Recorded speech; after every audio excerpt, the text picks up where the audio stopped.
सबसे पहले तो हमारी तरफ से आपको बहुत बहुत स्वागत है हमारे चैनल में। भाई साहब, सबसे पहला सवाल आपसे ये है कि जैसे कि सागर जिले में कलेक्टर महोदय के आदेशानुसार अनलॉक कर दिया गया है, आपके हिसाब से शहर के लोगों पर, शहर की अर्थव्यवस्था पर और शहर की व्यवस्था पर इस अनलॉक का किस तरह से प्रभाव पड़ेगा?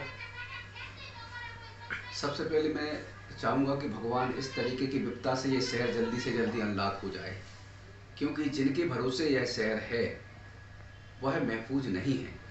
इस जिले की जनता ने जिस विश्वास के साथ जिला प्रशासन को और शासन में बैठे मंत्री और उनके नुमाइंदों को यह विश्वास देते हुए जिला सौंपा था कि आप इसको कोरोना से मुक्त करें, लॉकडाउन से मुक्त करें, जो भी जतन करें, सारे जतनों के लिए इन्हें स्वतंत्र रूप से इस जिले की जनता ने पूरा भरोसा दिलाया। जब भी इन्होंने लॉकडाउन लगाया, जिले की जनता ने अक्षरशः पालन किया और आज भी जनता इसी विश्वास में बैठी है। यह प्रशासन निस्संदेह निश्चित तौर पर यह जनता के हित में कोई बड़ा कदम उठाकर इनको महफूज रखे। तो भाई साहब, आपके हिसाब से ये अनलॉक करना भी हितकारक है या फिर नहीं है? मैं ये कहना चाहूँगा कि आज जिस तरीके से शासन प्रशासन द्वारा अनलॉक किया गया है, यह व्यवहारिक नहीं है। यह खेल खेलने का काम शासन प्रशासन को नहीं करना चाहिए। मैं ये कहना चाहता हूँ, आप कहते हैं लेफ्ट साइड की दुकानें खुलेंगी, राइट साइड की दुकानें खुलेंगी। अरे भाई, अगर आप एक साइड की दुकानें खोलोगे तो बड़ी संख्या में लोग इकट्ठे होंगे, भीड़ लगेगी तो निश्चित तौर पे ये सारे के सारे नियम कायदे कानून टूटेंगे और संक्रमण की चेन कभी टूटेगी नहीं, इससे नुकसान ही होगा। भाई साहब, चर्चा में है कि जिला प्रशासन द्वारा जो आंकड़े बताए जा रहे हैं, जो रोज के संक्रमित लोगों के आंकड़े बताए जा रहे हैं, चर्चा में ऐसा है कि शायद आंकड़े प्रशासन द्वारा गलत भी हो सकते हैं।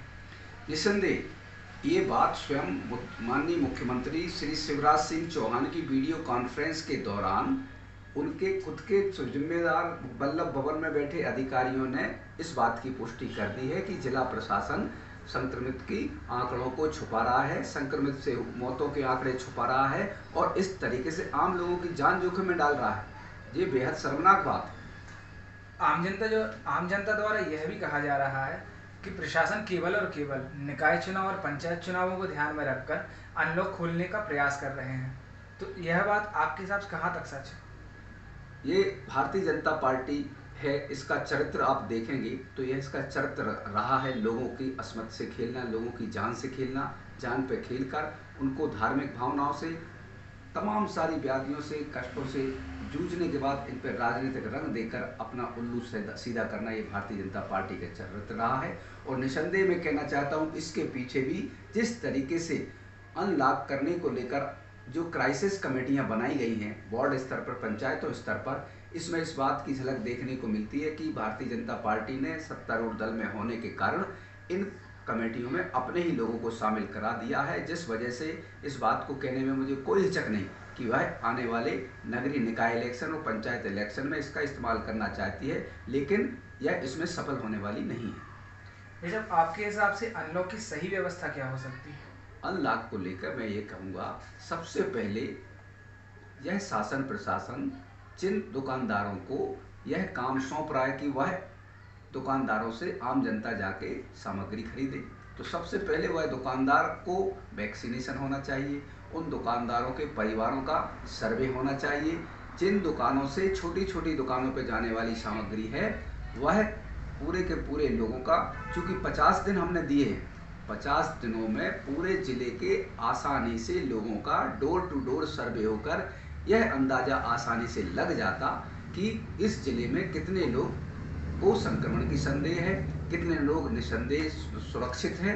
ये सारे के सारे आंकड़े जिला प्रशासन के पास हो जाते और आज हम इस तरीके से ये नए नए प्रकार के प्रयोग नहीं करते। ये सरकार का, प्रशासन का निकम्मापन है, कमजोरी है, जिस वजह से सरकार को नए नए तरीके के प्रयोग करना पड़ रहे हैं। वैक्सीनेशन को लेकर भी भाई साहब कई सारी अनियमितताएं और लापरवाहियां देखने को मिल रही हैं। संक्रमण से होने वाली बीमारी से बचाने के लिए जो वैक्सीन लगाई जा रही है, वहीं पे इतनी ज़्यादा मात्रा में भीड़ भाड़ देखने को मिल रही है कि संक्रमण फैलने का खतरा सबसे ज़्यादा वहीं दिख रहा है। वैक्सीनेशन का ये तमाशा ये सरकार खुद पैदा किए हुए है। वैक्सीनेशन में नीति दोहरी अपनाई जा रही है। केंद्र सरकार कहती है कि राज्य सरकार वैक्सीन खरीदे। बीमारी राष्ट्रीय है, राष्ट्रीय आपदा कहते हो, और केंद्र कहता है कि आप राज्य सरकार खुद इसके वैक्सीन का इंतजाम करें। बड़ी आश्चर्य की बात है।